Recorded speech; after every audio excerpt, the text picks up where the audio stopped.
స్పష్టంగా చెప్పారు. ఒకటి, అసలుకి రాష్ట్రం అంతా పడవిల్లుతూ ఉంది, విపరీతంగా అభివృద్ధి చెందుతూ ఉంది.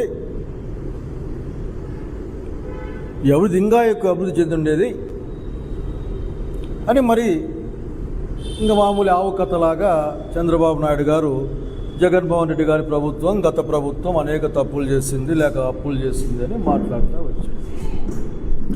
దాంతో పాటుగా సూపర్ 6 అనే ఆయన వాగ్దానాన్ని బహుశా చంద్రబాబు నాయుడు గారు వాగ్దానం చేస్తే దాన్ని మర్చిపోతాడు, దాన్ని అతను గుర్తుపెట్టుకొని చేసే పని చేయడు. ఎవరన్నా గదికి ఒత్తిడి తెస్తే కొద్దిగా చేసేట్లు కనిపిస్తాడు, కానీ చేసే ఆలోచన అతనికి ఎప్పుడూ ఉండదు. సూపర్ 6 చాలా సూపర్గా అమలు చేయబడతా ఉంది, చేశానని కూడా ఆయన ప్రకటించుకున్నాడు. దాంట్లో పాటుగానే రాజకీయాలు మాట్లాడుతూ ఏదో స్వాతంత్రం లభించిందని కూడా మాట్లాడారు. చంద్రబాబు గారు, మీరు బహుశా మా నాయకుడు జగన్మోహన్ రెడ్డి గారు చెప్పినట్లు బహుశా ఆఖరి ఎలక్షన్ చేస్తారేమో, ఇంకా బహుశా మీరు, నాకెందుకో ఇప్పటికి అనుమానమే, అసలు మీరు అడ్మినిస్ట్రేషన్ మానేసి వేరే వాళ్ళకి ఇచ్చేసినారు, మీరు ఊరికే పైపైన కనిపించిపోతూ ఉంటారు, అట్లా వచ్చి ఏదో రకరకాల మాటలు మాట్లాడిపోతూ ఉంటారు, ఏదో అప్పటికో నిద్ర మేల్కొని వచ్చేసి నిద్రలో ఏదో వచ్చిన విషయాలని మాట్లాడతారని నేను అనుకుంటూ ఉంటాను. కానీ ఈ సూపర్ 6 అనేది ఎక్కడ అమలైందో నువ్వు చెప్పాలా. ఎప్పుడూ మోసపూరితమైన వాగ్దానాలన్నా గూగుల్ లేకపోయి రీకాలింగ్ చంద్రబాబు నాయుడు కొడితేనే మోసం వాగ్దానం అని వస్తూ ఉంది. చంద్రబాబు నాయుడు వాగ్దానాలన్నీ మోసమే అని వస్తూ ఉంది. అంటే చివరికి గూగుల్ కూడా దాన్ని తీసుకుంది.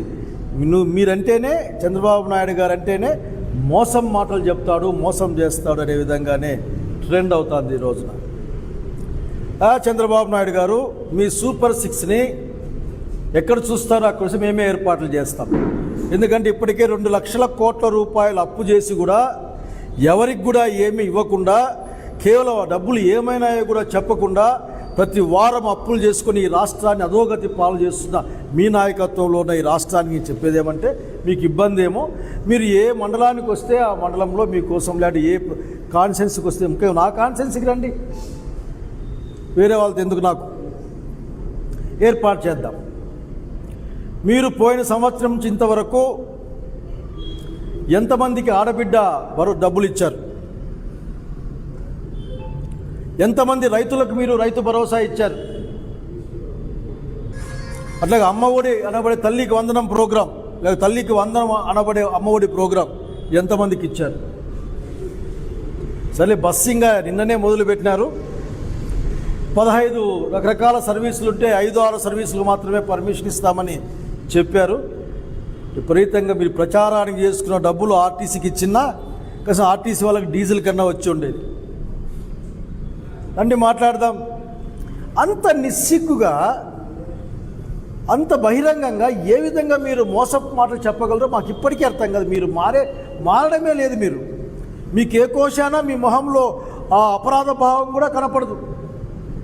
చెప్తా పోతూ ఉంటారు, ప్రజల ఆరోగ్యాన్ని కాపాడుకోవడం కోసం మద్యం పాలసీ మేము తెచ్చినాం, నాణ్యమైన మద్యాన్ని మేము ఇస్తున్నామని చెప్పడానికి మీకెట్లా ఉందో కానీ వినడానికి మాలాంటి వాళ్ళకి చాలా ఇబ్బందిగా ఉంది.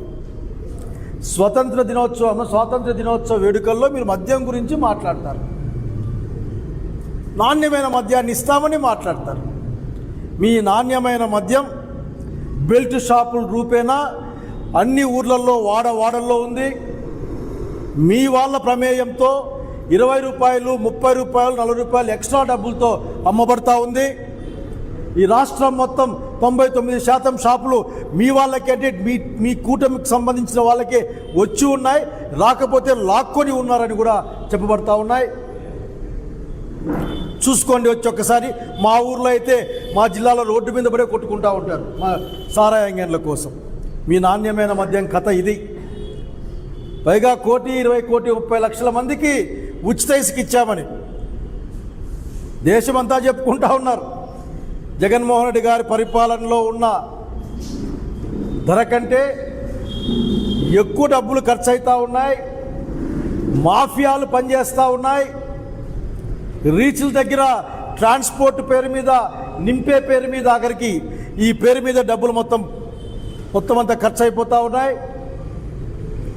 ఎక్కడికి ఎవడో చెప్పాయట, ఇదంతా ఫ్రీనే కానీ ముట్టుకుంటే మాత్రం డబ్బులు పెట్టాలని చెప్పాయట.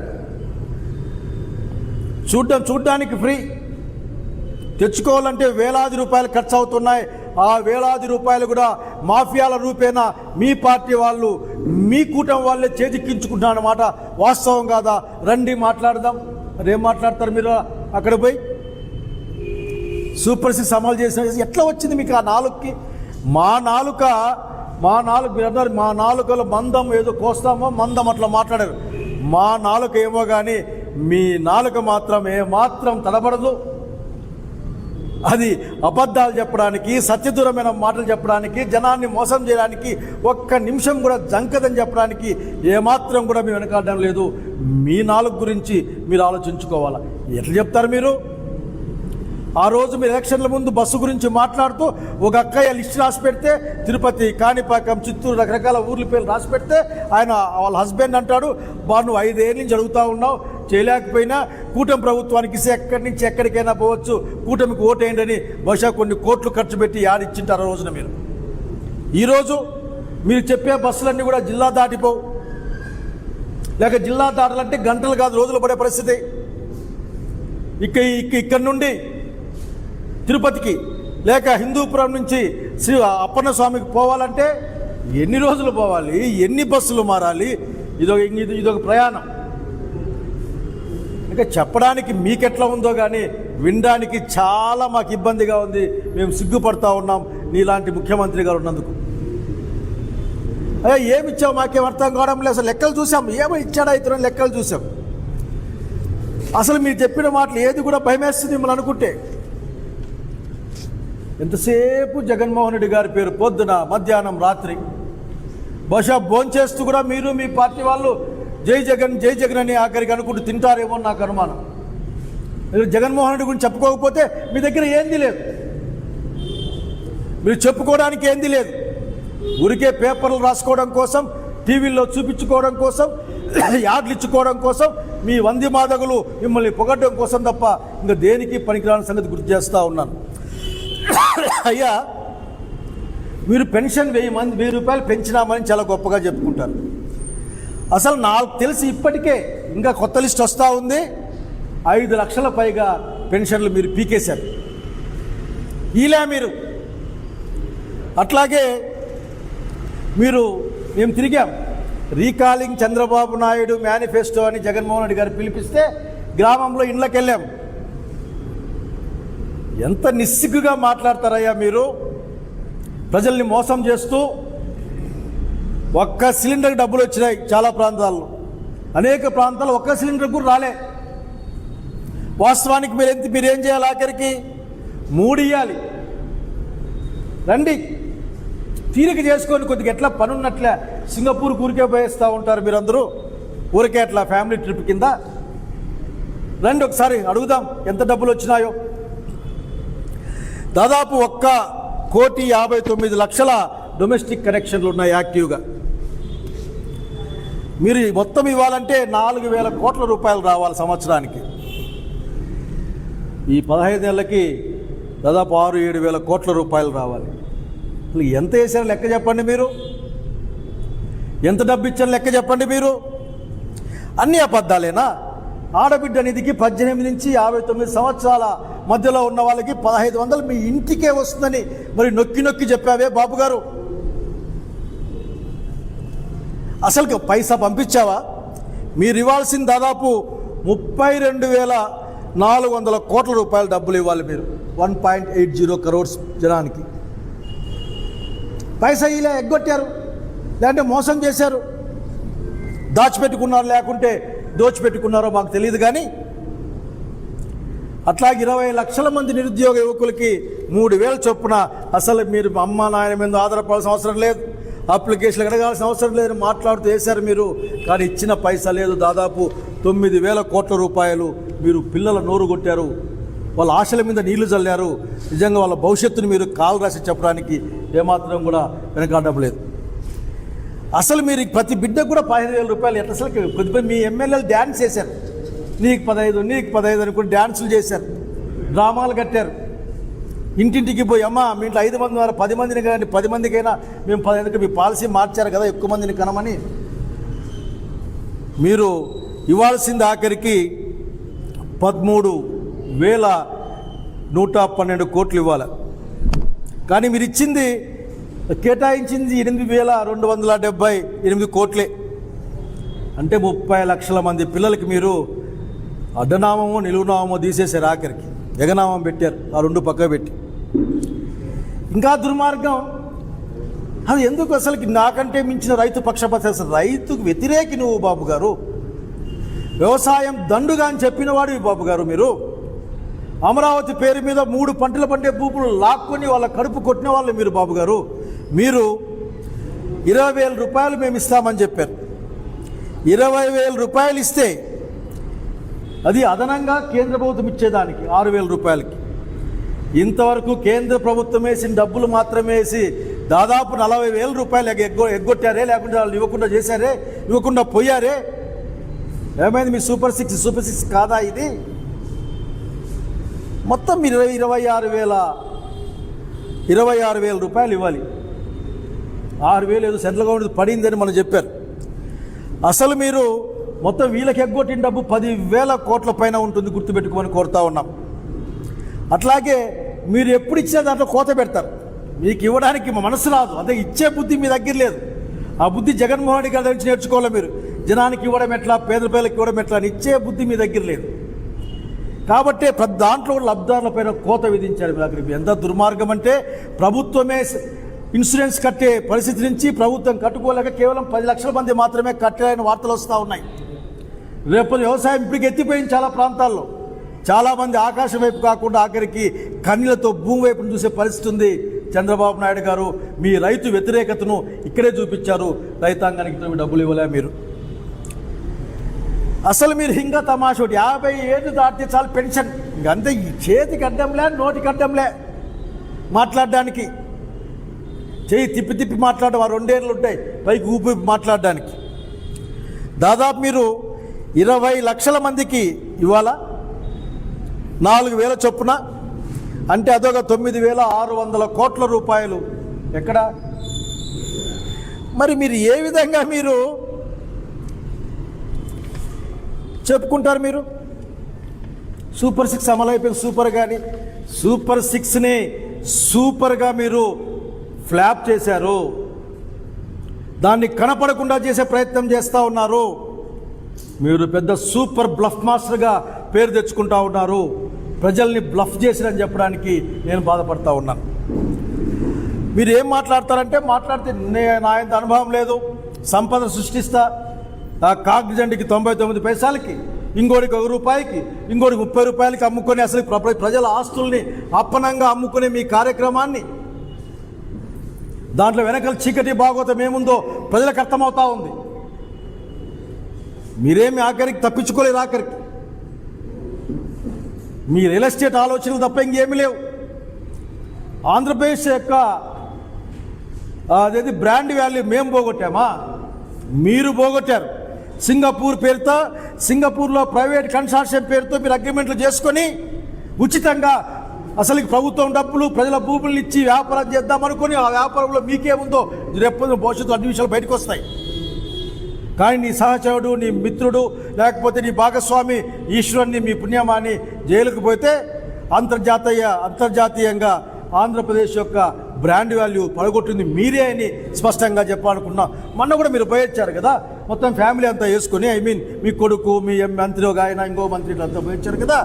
ఏం తెచ్చారు వాటికి పోయి? ఆ రోజు చెప్పాం, పోకపోతే ఖర్చులు డబ్బులనే మిగులుతాయి, ఈడే ఉండండి అని. మీ వాళ్ళకి కోపం వస్తుంది. మా చంద్రబాబు సింగపూర్ పోతే నీకు చాలా బాధగా ఉంది అని. నాకు బాధే, మా డబ్బులతో పోతే బాధే, ఏ ఇబ్బంది ఏం లేదు, ఆయన డబ్బులతో పొమ్మని చెప్పండి, మామూలుగా పోతాడు కదా. అసలు నీ సంపద సృష్టి ఏంటంటే 2 లక్షల కోట్లు పన్నాయి. ఆయన చెప్తా ఉంటే ఒక మంత్రి ఎవడో ఒక ఆయన చంద్రబాబు నాయుడు గారు మొహం చూసి 2 లక్షల కోట్లు అప్పించారట. ఈయన ఆస్తులు తనఖా పెట్టాడు అక్కడ, లేకపోతే ఈయన గ్యారెంటీ ఇచ్చాడు అక్కడ. ఈ రాష్ట్ర ప్రభుత్వానికి వచ్చిన డబ్బులు కదా అవి. 2 లక్షల కోట్లు ఏం చేసినావో చెప్పాలి ఇక్కడ, జనంకి చెప్పాలి ఇక్కడ. చెప్పకుండా వారం వారం అప్పులు తెచ్చుకోవడం, అప్పులు ఏమైతే చెప్పే ప్రయత్నం లేదు, చేసే ప్రయత్నం లేదు. రోడ్లు వేసారట, 250-280 కిలోమీటర్ల బీటీ రోడ్లు వేసారట. మనకి కనబడుతున్నాయి కదా. అసలుకి మనకి నిద్ర వస్తూ ఉంటుంది, డ్రైవర్ నిద్రపోతాడని గుంతల్లో పడతా ఉంటే మేలుకొని ఉంటాడని రోడ్లన్నీ గుంతలు పెట్టిన పరిస్థితి చూస్తూ ఉన్నాం కదా. కనుక బాబు గారు మీరు చాలా మీరు ఆలోచించుకోవాలి. నాకెందుకు అనుమానం, అసలు మీది ఏంది లేదు. పెద్దన్న ఆఫీస్కి వచ్చి కూర్చొని లేచిపోతారు, మిగతా పరిపాలన అంతా వేరే వాళ్ళు చేస్తారేమో అనుకుంటా ఉన్నా నేను. ఎందుకంటే మనం చూస్తే నాకు అట్లా అనిపిస్తుంది. ఏం మాట్లాడతారో తెలియదు, లెక్కలు తెలియదు. అన్నీ ఇచ్చినాం, ఓకే అన్నీ ఇచ్చేసినాం అనుకుంటే అదేదో ఒక ఉష్ట్రపక్షం ఉంటుందంటే చెప్తారు. భాష జవాబు తెలియదు. కానీ ప్రమాదమో లేక ఎదురైతే తలకాయ నిసగలో పెట్టుకొని ఉంటుందంట ఆఖరికి. అట్లా మీరు కళ్ళు మూసుకునే ప్రయత్నం చేస్తే, చెవులు మూసుకునే ప్రయత్నం చేస్తే మేమేం చేస్తాం? ఏమైనా మాట్లాడితే తవ్వే కొద్దీ తప్పులు అప్పులు కనిపిస్తూ ఉన్నాయని నోరెట్లా వస్తూ ఉంది నీకు? మరొక్కసారి బాబు గారు మీరు చెప్పించే వాడికైనా బుద్ధి ఉండాలి. మీతో ఆ మాటలు 14 లక్షల కోట్ల అప్పు ఉంది, 10 లక్షల కోట్ల అప్పు ఊదరగొట్టారే. మళ్ళీ అసెంబ్లీలో మీరు ప్రకటించింది 6,46,000 కోట్ల రూపాయల అప్పని. అది రాష్ట్రం యొక్క అప్పని అంటే మీరు పరిపాలించిన అప్పు కూడా దాంట్లో ఉన్న సంగతి ఆ మాత్రం ఇంగిత జ్ఞానం మీకు లేదా, లేక మీ ప్రభుత్వానికి లేదా అని అడగదలుచుకున్నా నేను. మరి బయటకు వచ్చి 10 లక్షల కోట్లని మాట్లాడుతూ ఉంటారు మీరు. అంత అబద్ధం, మోసం. ఏదంటే చెప్తా ఉంటే నమ్ముతారులేని ఒక గోబెల్స్ ప్రచారం తప్ప మీ దగ్గర నాకేం కనపడ్డంలే. స్వాతంత్ర్యం వచ్చిందని మాట్లాడతారా? మన పులివెందుల ఒంటిమిట్ట ఎలక్షన్లు చూసాం. మీరు అనుకునే స్వాతంత్ర్యం అదైతే మీరు బ్రిటిష్ వాళ్లకు వారసులు. మీరు భారతదేశ ప్రజల యొక్క కనీస హక్కుల్ని కూడా గుర్తించకుండా బహుశా వాళ్ళే మీకు ఏదైనా సందర్భంలో వాళ్ళే మంచిగా అనిపిస్తారేమో జనానికి. ఒక్క చేతిపైన ఇంకులే, బూతుల్లో ఏజెంట్లే, ఒక మంత్రి ముందు బట్టలిప్పి ఏజెంట్ను కొడితే కూడా పట్టించుకునే దిక్కులే. ఈ రాష్ట్రంలో ఎలక్షన్ కమిషన్ ఏం చేస్తుందో అర్థం కాదు. ఆఖరికి సోపేస్తుంది ఎలక్షన్ కమిషన్. 2 బూతుల్లో రీపోలింగ్ పెడదామని, ఆ రీపోలింగ్లో రిగ్గింగే అర్థం కాలేదా? సిగ్గుండాలి. సాక్షాత్తు కలెక్టర్ ముందుగానే దొంగ ఓట్లు వేస్తూ ఉంటే కలెక్టర్ గారు ఎవిడెన్స్ ఫోటో పెట్టుకుంటే ఆ మాత్రం సిగ్గు లేదా ఈ వ్యవస్థలకి అడుగుతా ఉన్నా నేను. జెడ్పీటీసీ ఎలక్షన్ చేయడానికి ఒక డిఐజీ వచ్చి కూర్చుంటాడా?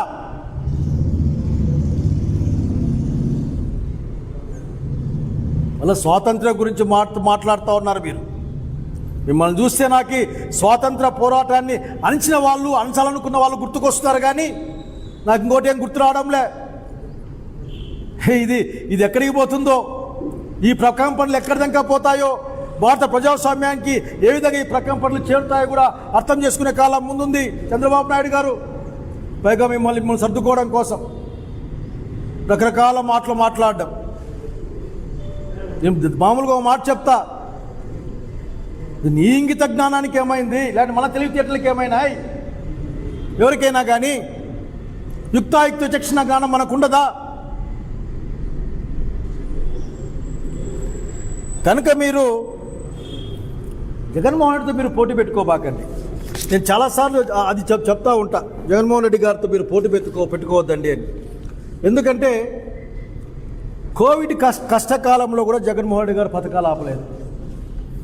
దాదాపు 2,74,000 కోట్ల రూపాయలు డైరెక్ట్గా జనానికి డబ్బులు పంపించారు జగన్మోహన్ రెడ్డి గారు.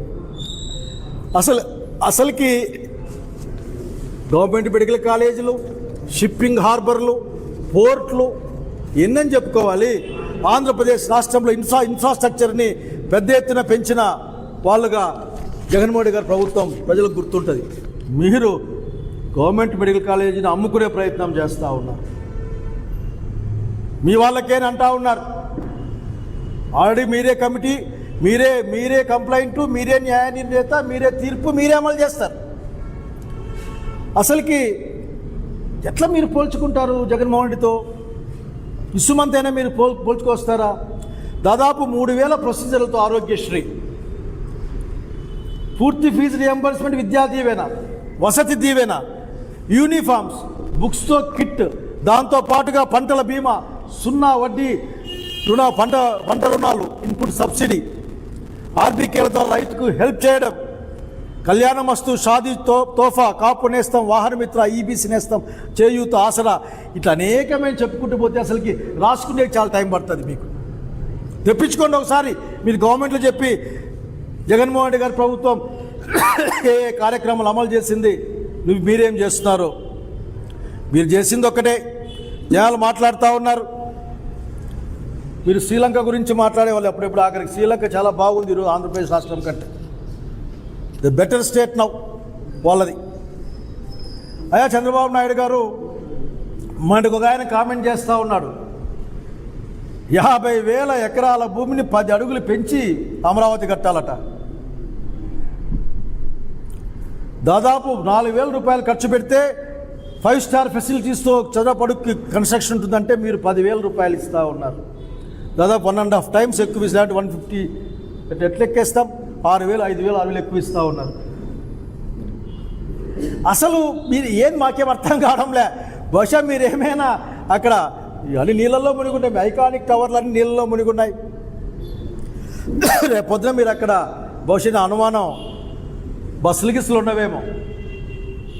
ఎండాకాలం బస్సులు, వానాకాలం పడవలు పెట్టుకొని మీరు బహుశా అక్కడ అమరావతి నడిపిస్తారేమో. రాయలసీమ హక్కుదారులకు అడుగుతూ ఉన్నాం. శ్రీకృష్ణ కమిషన్ మేరకు, శివరామకృష్ణన్ కమిటీ నివేదిక మేరకు మీరు అసలు అమరావతి ప్రాంతం 3 పంటల పండే ముంపు ప్రాంతం, ఇది పనికిరాదని చెప్పారు. అయినా మీరు ఎక్కడ కడతా ఉన్నారు? మీ రియల్ ఎస్టేట్ వ్యాపారం బుద్ధులు తప్ప అక్కడ ఏమీ కనపడడం లేదు. ఆఖరికి ఇప్పటికే ప్రజల వ్యతిరేకత ఉంది. ప్రజలు ఏం మాట్లాడుకుంటున్నారంటే, ఎస్టిమేషన్లు పెంచి మొబిలైజేషన్ అమౌంట్లు 10% ఇస్తే అందులో సింహభాగం మీకు సంబంధించిన వాళ్ళకే వెళ్ళింది అని అక్కడ ప్రజలు, కాంట్రాక్టర్లు మాట్లాడుకుంటా ఉన్నారు. మీరు నిజం చెప్పాలా మీదేదో ఆఖరికి. కనుక ఈ రోజున స్వాతంత్ర దినోత్సవ సందర్భంగా మీకు అన్ని అబద్ధాలు మాట్లాడడానికి మీకు ఏ విధంగా నోరిచ్చిందో నాకు అర్థం కావడంలే. మీరు ఒక మాట చెప్తూ ఏమన్నారంటే, ఏముంది ఎక్కడ తగినా సరే, ఎక్కడ తవ్వినా సరే, తవ్వుతుంటే ఆఖరికి తప్పులు అప్పులు తప్ప అని మీరు మాట్లాడుతూ వచ్చారు.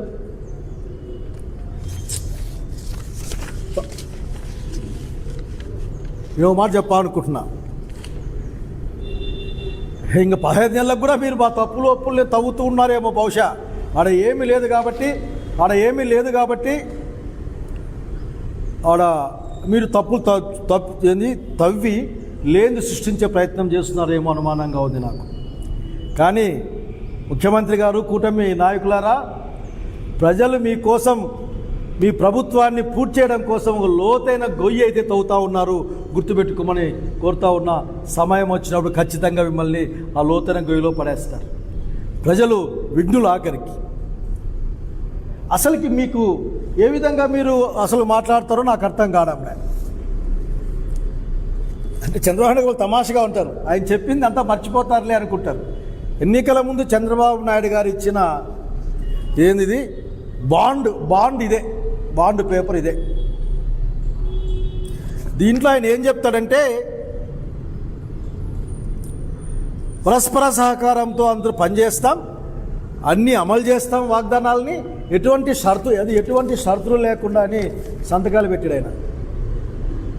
పవన్ కళ్యాణ్ గారి సంతకం ఈడుంది, చంద్రబాబు నాయుడు సంతకం ఈడుంది. ఇవి గ్యారంటీ కార్డుల కింద ఇంటింటికి పంచారు.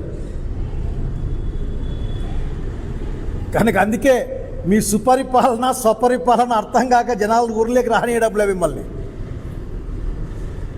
మీ వాళ్ళు అసలు ఊర్లోకి కూడా పోవడంలే, ఏదో కావాల్సిన ఇళ్ళలో కూర్చొని ఫోటోలు తీసుకొని బయటకు వస్తూ ఉన్నారు. ఊర్లోకి వెళ్ళండి. వాళ్ళ నాలుక మందమో లేక మీ చర్మం మందమో ప్రజలు చెప్తారని తెలియజేస్తూ ఉన్నాం. ఇప్పటికైనా నిజం చెప్పడానికి అలవాటు చేసుకోండి. బాబు గారు, రాజశేఖర రెడ్డి గారు చెప్పిన ఒక మాట నేను గుర్తు తెచ్చుకుంటా ఉన్నాను. బాబు మిమ్మల్ని ఉద్దేశించే ఆనాటి మీ రాజకీయాలు కలిసి చేసిన వాళ్ళు, అట్లా ఒకప్పటి మీ స్నేహితుడు, ఆనాటి ముఖ్యమంత్రి ప్రతిపక్షంలో ఒక మాట చెప్పాడు. ఏంటంటే, బాబు నీకు శాపం ఉందయ్యా, నిజం చెప్తే తల 1000 ఒక్కలవుతుందని, నువ్వు నిజమే చెప్పవయ్యా అని చెప్పాడు రాజశేఖర్ అసెంబ్లీ సాక్షిగా. కొన్ని పదాలు అట్లా ఇట్లేదో మారినచ్చు కానీ కనుక ఇప్పటికైనా నిజం చెప్పేది నేర్చుకోమని బాబు గారు నేను కోరుకుంటూ, ఎందుకంటే బాబు గారు మీరు మా ముఖ్యమంత్రి, మీరు నిజం చెప్తే మాకు కూడా కొద్దిగా మర్యాద ఉంటుంది, లేకపోతే ఏ రాష్ట్రంలో మర్యాద లేకుండా పోయే పరిస్థితి ఉంది. కనుక ఆంధ్రప్రదేశ్ ప్రజల గౌరవాన్ని కాపాడమని కోరుకుంటా ఉన్నాను.